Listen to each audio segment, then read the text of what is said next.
महत्वपूर्ण खबर के साथ सरायकेला खरसावा के गम्हरिया के वात्सल्य बालिका गृह से फरार दो नाबालिग लड़कियों का मामला तूल पकड़ता जा रहा है। 48 घंटे बीत जाने के बाद दोनों बच्चियों का सुराग नहीं मिल सका है, जिसके बाद जिला प्रशासन, पुलिस और चाइल्ड वेलफेयर कमेटी की कार्यशैली पर सवाल उठने लगे।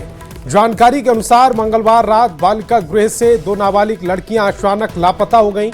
इनमें एक जमशेदपुर के पटमदा थाना क्षेत्र की रहने वाली बताई जा रही, जबकि दूसरी कोचाई थाना क्षेत्र की। पुलिस लगातार संभावित ठिकानों पर छापेमारी और तलाश अभियान चला रही है, लेकिन अब तक दोनों बच्चियों का कोई पता नहीं चल पाया।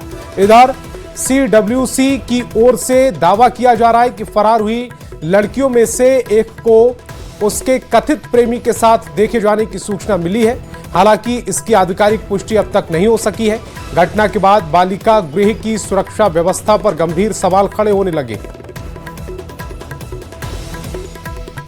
थोड़ा सा जांच में क्या मतलब पाया गया? जांच के लिए आए हुए थे, रिपोर्ट DC सर को सबमिट होगा, उसके बाद ही कुछ होगा। चाहे बसाम जैसे होम है 20 फीट का बाउंड्री है, उसके ऊपर फेंसिंग, उसके भी बच्चे भाग जा रहे हैं। तो भागने वाले कहीं से भी भाग जाएगा।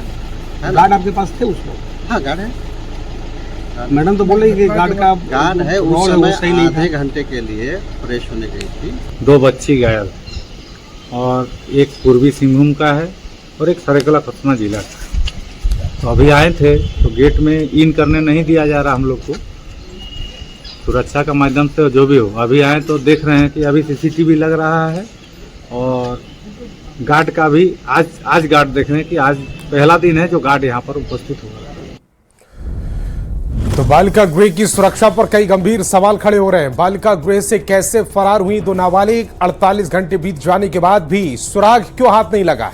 बालिका गृह में सुरक्षा की अनदेखी क्यों हो रही है?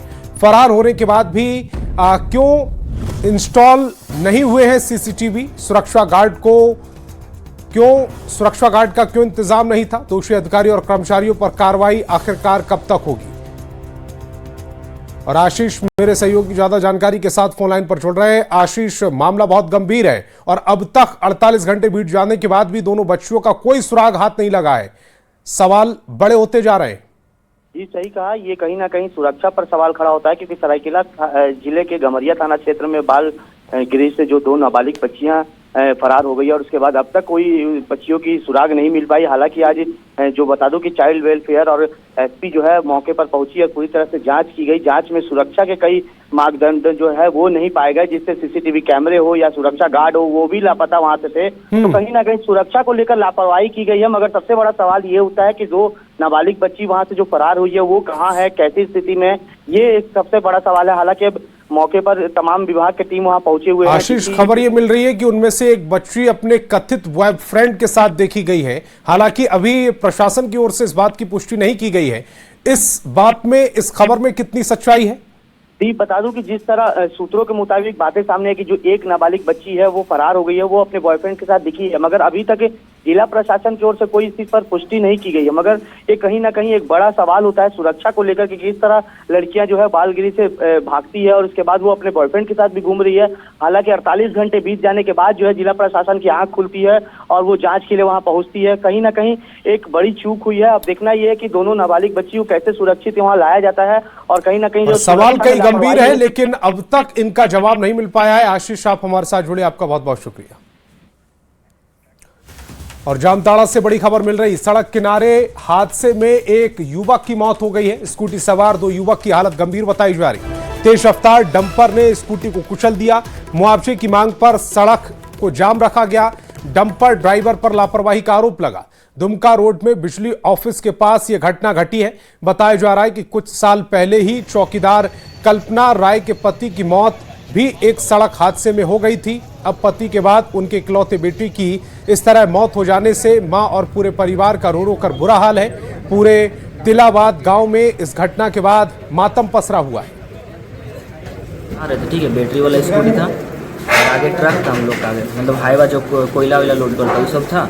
तो हम लोग बोले इधर से पार करेंगे, तो बिना इंडिकेटर का इधर ढुका दिया। तो हम लोग बोले कि रुको रुको मत ढुका, चिल्लाते चिल्लाते ढुका दिया और वो लोग बीच में फंस गए, छिपा गए वहीं पे, मतलब वहीं पे गिर गए। जामताड़ा साइडिंग में अवैध रूप से जो ट्रक चल रही है उस पर कोई लगाम नहीं है, वो अनियंत्रित होकर कैसे भी चलाते आते जाते हैं, ना उनका कोई कागज़ है ना कुछ है।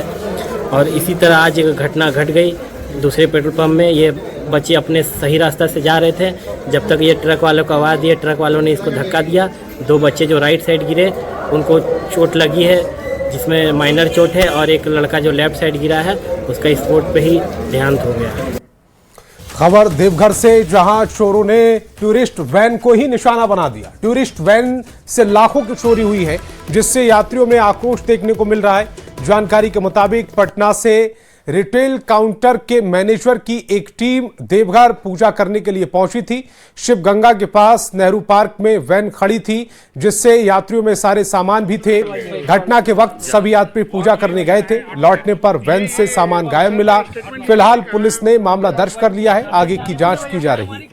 आने के बाद अप्रोक्स 3 या 3:15 बजे के अप्रोक्स हम लोग यहाँ पर आए। आने के बाद देखते हैं बैग ही नहीं है। ठीक है, बैग के बारे में इनसे पूछा गया ड्राइवर साहब से कि बैग कहाँ है, कहाँ रखे, कहीं रखे क्या, तो हम घर ले गए क्या। ठीक है, तो तभी से बैग ही नहीं मिल रहा है। क्या क्या था बैग में? बैग में लैपटॉप था, मोबाइल था, पर्स था, डॉक्यूमेंट्स वगैरह था, काफी चीजें, लगभग 10-12 लाख का सामान वगैरह चोरी हुआ है। 12-15 बैग। हाँ, और टोटल 20 बैग था टोटल। लेकिन नुकसान बहुत ज्यादा हुआ है। हम लोग जो पर्पस था वो मंदिर दर्शन के लिए आए थे, सुबह सुबह हम लोग बस निकल गए। कितना का नुकसान हुआ? लगभग 10 से 12 लाख रुपया का, क्योंकि सारा costly mobile, purse, bag, laptop सब हम लोग छोड़ के गए थे, कुछ भी लेकर नहीं गए। नाश्ता करने का समय आधा घंटा पौन लगा है, उसका दमाए हैं, वहाँ से अपने दाव से छालका पलट किए हैं और सो गए। नींद लगा तो बढ़िया, तो सो गया। तो अभी हमको धूप लगा है, तो हम गाड़ी को थोड़ा सा आगे बढ़ाया कि यहाँ रास्ता खाली हुआ, यहाँ पर लगा तो निकलने को आराम होगा, फिर जाम था। इतनी बात इसमें इसी बीच ये लोग आए, साहब लोग आए, बोले कि बैग हम बोले बड़ा सा बैग तुम से घर लगाए, सर बैग इसी में होगा। यही बात है सर। और धनबाद से बड़ी खबर है, जहां के कतरास थाना क्षेत्र में देर रात आपसी रंजिश में 2 गुटों में गोलीबारी हुई है। रात करीब 1 बजे हुई फायरिंग से इलाके में अफरा तफरी मच गई। घटना में 2 लोग घायल हो गए। घायलों का निजी अस्पताल में इलाज जारी है। फिलहाल दोनों खतरे से बाहर हैं। घटना के बाद इलाका छावनी में तब्दील कर दिया गया और स्थिति पर नियंत्रण पाया गया है। फिलहाल मामले में एफआईआर दर्ज नहीं की गई है, लेकिन कार्रवाई जारी है। पुलिस ने जल्द आरोपियों की गिरफ्तारी का दावा किया। देखने गया था रात में, भैंस बांधल था, उसे देखने गया और एक दौरान में ने कैसे कैसे क्या हुआ नहीं हुआ, इसी में बच्चा को गोली लग गया। हम तो देखे गिरल है, कैसे क्या हुआ वो भी हम नहीं देख पाए। क्या बेटा को गोली लगा कि क्या लगा? कुछ तो लगल है, तो ये वहाँ दाग है, खून बह रहा है। उस टाइम में हम घर में सुतल थे। नहीं, यहाँ पर रात में ये 2 लोग आपस में तू मैं और लड़ाई झगड़ा कर रहे थे। उसी में गोली चली है, जिसमें 2 व्यक्ति को गोली लगी है। आपसी रंजिश में ये गोली चली, उसमें गोली लगी है और दोनों का इलाज चल रहा है। पुलिस के द्वारा जो भी विधि सम्मत कर रहे हैं वो किया जा रहा है। खबर रांची से, जहां के जगन्नाथपुर थाना क्षेत्र में सोमवार से लापता भाई बहन सकुशल बरामद कर लिए गए हैं। दोनों बच्चों को चांद गांव से पुलिस ने खोज निकाला। 10 साल की रोशनी और 6 साल का युवांश मां की डांट से नाराज होकर घर छोड़कर चले गए। इसके बाद लगातार प्रदर्शन और पुलिस पर बढ़ते दबाव के चलते पुलिस लगातार छापेमारी कर रही थी और बच्चों की सीसीटीवी फुटेज से तलाश की गई। फिलहाल बच्चे जगन्नाथपुर थाने में हैं और कानूनी प्रक्रिया के बाद माता पिता को सौंप दिए जाएंगे। रांची के धुरवा के सेक्टर 1 के पटेल नगर से लापता 10 साल की रोशनी और एक छोटा बच्चा है युवांश, उसे पुलिस ने खोज निकाला है, सकुशल बरामदगी है। लेकिन फिलहाल दोनों बच्चे जो हैं इस समय जगन्नाथपुर थाना में हैं। उन्हें पूरी प्रक्रिया के बाद जो माता पिता हैं उन्हें सुपुर्द किया जाएगा। देखिए हमारे साथ दोनों बच्चे हैं और जो बच्चे की जो माँ हैं हमारे साथ हैं। क्या नाम है आपका? रूपाली खनखो। रूपाली जी, दोनों बच्चे सोमवार की दोपहर 1:30 बजे से लापता हुए, फिर बुधवार को बच्चे आपके मिल गए। थाना से सूचना मिली आपको कि बच्चे आपके मिल गए हैं? हाँ, मेरा हस्बैंड उधर बिरसा चौक में कैमरा चेक हुआ, उधर से कैमरा दिखाने लगा तो पुदना तरफ तिनका पापा बोला कि वहाँ चर्च जाती थी, हो सके तो वहाँ गई होगी। तो प्रशासन के साथ में गए वहाँ चांद गाँव। तो वहाँ से बच्चे मिले हैं। तो बच्चे चांद गाँव से मिले हैं जी। तो आप लोग शुरू से ही चर्च जाते रहे हैं? नहीं, मेरा मायके में सब चर्च जाते हैं, तो कभी कभी बीच बीच में हम भी बच्चा लोगों को ले जाकर जाते थे। तो चांद गांव में जहां बच्चे दोनों जो है बच्चे सोमवार की रात बाहर रहे, मंगलवार की रात बाहर रहे, बच्चों ने कुछ बताया या पुलिस ने कुछ बताया आपको? जी, वहाँ और लोग भी रहते हैं, खाना पीना तीनों टाइम मिलता है जी। तो बच्चे क्या सोच के चले गए थे? आपने डांटा था बच्चों को? जी, धूप में खेल रहे थे तो वही डांटे थे। यानी अपने साथ छोटे भाई को भी तुम ले गई? घर से जाना चाहिए था बाहर? नहीं। गलती हो गई? तो अब तो बाहर नहीं जाएगी कभी? नहीं। किस क्लास में पढ़ती हो? 3 क्लास में। तो 3 क्लास में पढ़ती हो तो तुमको कैसे लगा कि घर से चले जाना चाहिए? माँ पापा की डांट बुरी लगी? देखिए रोशनी फिलहाल डरी सहमी है, नहीं बोल पा रही। बच्चा को हम लोग देखे नहीं, बिरसा चौक से सारे लोग सीसीटीवी कैमरा से चेक कर रहा था, कहते चांदनी चौक तक गया। तो फिर हम लोग बोले चलिए सर उधर एगो चांद गांव है, चर्च होता है, तो पहले भी इसका मम्मी गई है, वहीं पर जाके देखते हैं। तो उसमें गए तो बच्चा उसमें पता चला। वास्तव में समाज के लिए चिंताजनक है और पूरे मामले में काउंसलिंग की भी जरूरत है। कैमरामैन संजीत तिवारी के साथ संजय कुमार सिन्हा, न्यूज 18 रांची।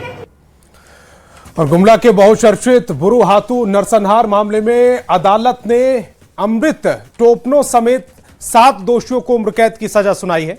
7 साल 2021 के बैन विसाही के शक में एक ही परिवार के 5 लोगों की टांगी से काटकर हत्या कर दी गई थी, जिसमें एक 5 साल का मासूम भी शामिल था। ये दिल दहला देने वाली घटना कामडारा थाना क्षेत्र के बुरुहातू गांव में हुई थी।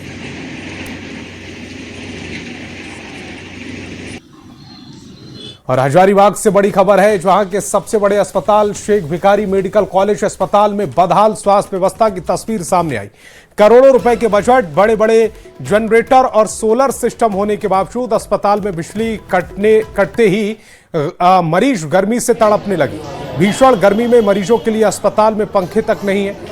मरीज घर से टेबल फैन लाकर उस भीषण गर्मी से लड़ने को मजबूर है।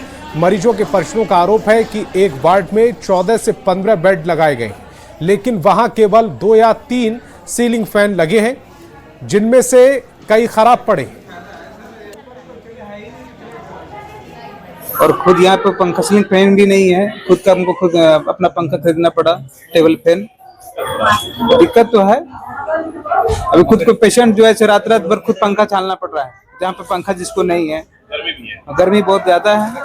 पंखा नहीं लगा है? नहीं, पंखा लगा हुआ पर मतलब कोई काम का नहीं है, पंखा बेकाम का है। कितना बेड पर दिया है पंखा? कम से कम एक हॉल में 5 पंखा है सिर्फ। बेड तो है 2, 4, 6, 12-13 को बेड है सर। 14 बेड है, 14-15। हाँ सर, हालत तो सब देख रहे हैं आप। क्या क्या है? पंखा सिर्फ है और क्या है? कुछ नहीं। इतना 14-15 बेड है, उसमें से 5 पंखा मात्र लगा हुआ है, और वो भी लाइन आ रहा है जा रहा है। गर्मी से हम लोग परेशान हैं। सुचारू रूप से नहीं चल पा रहा है। हम लोग हमेशा प्रयासरत हैं कहीं से भी डीजल ला के, अगर लाइट कटता है तो जनरेटर लगाने का, जो भी पंखा खराब है उसको जल्द से जल्द ठीक कराने का, जहाँ एसी काम नहीं कर रहा है उस एसी को चेंज कराने के लिए सब प्रयास रहता है। था पहले इंस्टॉल, लेकिन वो खराब हो गया है। अभी बोला गया है, ऊपर लिखा गया है सर, एसीएस सर का भी जब विजिट हुआ था तो उसमें भी सोलर लगाने का प्रस्ताव दिया गया था सर को। तो इस घटना के बाद कई गंभीर सवाल खड़े होने लगे हैं। क्या सिर्फ कागजों पर ही ये जो दावे हैं वो पूरे होते हैं? करोड़ों खर्च के बाद भी व्यवस्था बदहाल क्यों है? और सबसे महत्वपूर्ण सवाल, अस्पताल में पंखे की व्यवस्था क्यों नहीं की गई? इस भीषण गर्मी के बावजूद लोग जब परेशान हो रहे हैं तो सीलिंग फैन चल ही नहीं रहे। ऐसी व्यवस्था का क्या फायदा? खबर रामगढ़ से, जहां रजरप्पा थाना क्षेत्र के भैरवी जलाशय में हादसे के बाद भी लोग सुधर नहीं रहे। भैरवी जलाशय में नहाने और रील्स बनाने के लिए बड़ी संख्या में लोग पहुंचते हैं। पुलिस लगातार माइकिंग के जरिए लोगों को गहरे पानी के नजदीक नहीं जाने की अपील करती है। गहरे पानी और खतरनाक स्थान पर पहुंचे लोगों का वीडियो भी बनाया, लेकिन पुलिस की लाख कोशिशें और सख्ती के बावजूद लोग पर कोई असर नहीं दिख रहा है।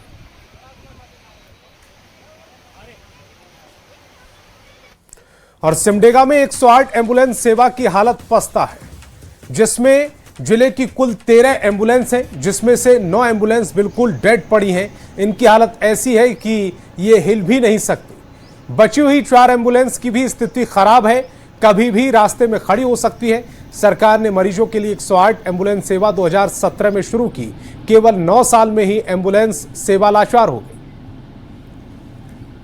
एम्बुलेंस जितनी थी यहाँ हम लोग हैंडओवर दिए थे जिस कंपनी को, उस टाइम करीब करीब 80-90% सब ठीक चल रहा था। धीरे धीरे कुछ एक्सीडेंट्स में, कुछ ब्रेकडाउन में घट गया है। अभी लगभग 4 के आसपास है उसके पास जो रनिंग कंडीशन में है। इसमें हम लोग आज ही हम बात किए हैं, जो इन लोगों का कंट्रोलर है कि कुछ गाड़ी को जितना आउट ऑफ ऑर्डर है उसमें से 2-3 को तो कम से कम बना ले, नहीं तो स्थिति और बद से बदतर होगी। 25 मई को चानो में हुए विवाद और गर्भवती महिला से मारपीट मामले ने तूल पकड़ लिया है। बीजेपी की तरफ से गठित टीम ने राज्य सरकार पर तुष्टीकरण का आरोप लगाया और पीड़ित परिवार को न्याय नहीं मिलने तक लड़ाई लड़ने की बात कही। 25 मई को चानो में यह पूरा विवाद हुआ और गर्भवती महिला से मारपीट मामले ने अब तूल पकड़ लिया। बीजेपी की तरफ से गठित टीम ने राज्य सरकार पर तुष्टीकरण की राजनीति करने का आरोप लगाया है और पीड़ित परिवार को न्याय नहीं मिलने तक लड़ाई की बात कही। यही आग्रह करेंगे, आप यही सरकार से हम लोग कहेंगे कि आप दोषी लोगों को जल्द से जल्द, शीघ्र से शीघ्र उन्हें गिरफ्तार करने का काम करें। यही हम लोग सरकार से मांग करते हैं।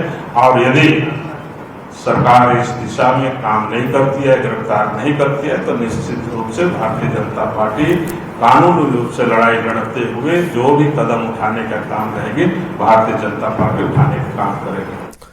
और जेल में बंद आजसू नेता रजनी रवानी से गिरिडीह सांसद चंद्रप्रकाश चौधरी ने मुलाकात की। इस दौरान उनके साथ पार्टी के कई समर्थक मौजूद रहे। सांसद ने धनबाद पुलिस की कार्यशैली पर सवाल उठाए, कहा कि दूसरे पक्ष का कोई कार्रवाई पुलिस नहीं की है। जिला प्रशासन से मामले की निष्पक्ष जांच की मांग की है। घटा है काफी इस तरह का माफियाओं का जो मन बढ़ा है, और कोयला माफिया खास करके जो भी उनके विरोध में आवाज उठाता है उसको दबाने का ये प्रयास है। और महिला के साथ इस प्रकार से अत्याचार हुआ है और हमारे कार्यकर्ताओं के साथ जो लोग गए थे निहत्थे पर इस तरह का एफआईआर करना, तोड़फोड़ करना, मारपीट करना, मतलब अपराध का चरम सीमा पार हो चुका है। और निश्चित तौर पर इस घटना का पार्टी कड़ा निंदा करती है। और बोकारो में बीजेपी की अंदरूनी कलह अब खुलकर सामने आने लगी। त्रास के महावीर चौक पर पार्टी कार्यकर्ताओं ने पूर्व विधायक बिरंची नारायण और जिला अध्यक्ष सुरेंद्र राज का पुतला दहन कर विरोध प्रदर्शन किया। कार्यकर्ताओं ने दोनों नेताओं पर गुटबाजी बढ़ाने और पार्टी को कमजोर करने का आरोप लगाया। विरोध कर रहे नेताओं का कहना है कि गुटबाजी की वजह से बीजेपी को विधानसभा और निगम चुनाव में नुकसान उठाना पड़ा है।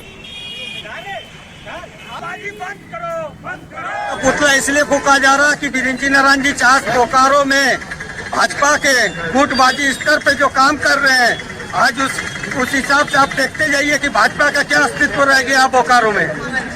आज विधायक हम लोग का है नहीं, भाजपा के मेयर का चुनाव हुआ, इस गुटबाजी के चलते मेयर का चुनाव हम लोग, कोई भी भाजपा के संगठन के कोई भी नेता हो, कोई भी पद में रहते हुए कोई भी आए हैं सपोर्ट में कि ना भाई आज विधायक नहीं रहा, मेयर चुनाव हम लोग हार गए, तो कम से कम डिप्टी मेयर का चुनाव जीत लें। सिर्फ और सिर्फ एक ही चीज के कारण, ये जो बिरंची नारायण जी पूर्व विधायक है, गुटबाजी के कारण हम लोग सब कुछ अपना अस्तित्व मिटाते जा रहे हैं। आस्था की नगरी देवघर में इग्नू ने कई नए कोर्स शुरू किए हैं। इग्नू ने धर्म से जुड़े कोर्सों के साथ ट्राइब वेस्ट स्टडी पर पीजी डिप्लोमा के अलावा वैदिक और ज्योतिष आचार्य में भी डिग्री शुरू की है। संथाल के छात्रों को अब दूर जाने की जरूरत नहीं होगी। भारतीय ज्ञान परंपरा से जुड़े कोर्स लेना अब आसान होगा। इग्नू के रीजनल डायरेक्टर ने बताया कि MA in Bhagavad Gita studies और एमए इन संस्कृत भी उपलब्ध है। इग्नू में जुलाई सत्र के लिए नामांकन शुरू हो चुका है। उसमें अंतिम तिथि 15 जुलाई तक है अभी फिलहाल। और इग्नू में नए नए कार्यक्रम शुरू किए गए संथाल परगना क्षेत्र में। इसमें एक खास बात है कि भारतीय ज्ञान परंपरा से जुड़े हुए बहुत से कार्यक्रम संकलन किए गए, जिसमें MA in Bhagavad Gita MA in Vedic studies, MA इन संस्कृत, ये सभी कोर्सेज उपलब्ध हैं और काफ़ी लोगों की अभिरुचि इसमें है। और राजधानी रांची के ग्रामीण इलाकों में इस बार मालदा आम की खुशबू किसानों में उत्साह पैदा कर रही। कांके प्रखंड के करमटोला गांव में राष्ट्रीय बागवानी मिशन योजना के तहत दूधिया मालदा की जबरदस्त पैदावार हुई है, जिससे किसान काफी खुश हैं और अच्छे पैदावार की उम्मीद जता रहे हैं। तो खेती भी जवां हो उठती है। दिया राजधानी रांची के कांके प्रखंड के करमटोला गांव में है। करमटोला गांव में इस मालदा आम की खेती ज़बरदस्त हुई है और देख सकते हैं कि यहाँ पैदावार को अगर देखिएगा तो मालदा आम पेड़ में आप जो देख रहे हैं कि यहाँ दूधिया मालदा जिस तरीके से यहाँ पेड़ में इस वक्त जो पैदावार हुई है, किसान उत्साहित है कि वास्तव में इस बार जो आपको इसका जो लागत मूल्य बाजार में जो मिलेगा वो वास्तव में मुनाफा काफ़ी ज़्यादा होगा। और देख सकते हैं कि यहाँ पर तकरीबन 40 से ज़्यादा मालदा आम के पेड़ हैं और हर पेड़ में पैदावार इतनी ज़बरदस्त है कि अब जून महीने का बेसब्री से इंतजार हो रहा है ताकि आम तैयार हो जाए। मालदा आम मूल्यों को बेचते तो वही 40 रुपये 50 रुपये ऐसे करके बेचते हैं प्रति किलो। हाँ, तो वो लोग को उनसे अच्छा मुनाफा हो जाता है। वो लोग 100 रुपये 120 रुपये ऐसे करके बेचते हैं। वो लोग आपसे ज़्यादा तो बिचौलिया ही कमाते हैं। हमारे से ज़्यादा तो बिचौलिया कमाते हैं, क्योंकि हम अगर कम में ना दे तो बिचौलिया फिर कैसे कमाएंगे। बिचौलिया को अपना रेट होता है, वो लोग का कोई 60 रुपये में भी दे देते हैं। अगर ऐसा कर दे, आम को हमारे से डायरेक्ट खरीद दे तो अच्छा मुनाफा देगी हम लोग को सरकार। 70 रुपये तक लागत दे सकती है प्रति किलो आम को। देख सकते हैं कि राष्ट्रीय जो है बागवानी मिशन योजना के तहत जो आम की खूबसूरती है, मालदा आम की खूबसूरती निखर कर सामने आ रही है। और यहाँ करमटोला गांव के किसान बेहद उत्साहित हैं कि वास्तव जून में जब आम तैयार होंगे तो बाजार में जाकर के सबसे बड़ा दर्द यही है कि बिचौलिए उनसे आम खरीदते हैं 40 से 50 रुपये प्रति किलो। बाजार आम में बिकता है 100 से 120 रुपये किलो। बीच का जो 50-60 रुपये का जो अंतर होता है वो वास्तव में बिचौलिए कमा लेते हैं। लेकिन जो किसान पूरी मेहनत करता है उस किसान को मिलते हैं तो 40 से 50 रुपये प्रति किलो। तो मैं जो किसान परेशान है, सरकार से मांग कर रहे हैं कि वास्तव में किसान सरकार जो है किसान से डायरेक्ट अगर आम खरीदे तो उनका मुनाफा बढ़ सकता है। कैमरामैन संजीत तिवारी के साथ संजय कुमार सिन्हा, न्यूज़ 18 रांची।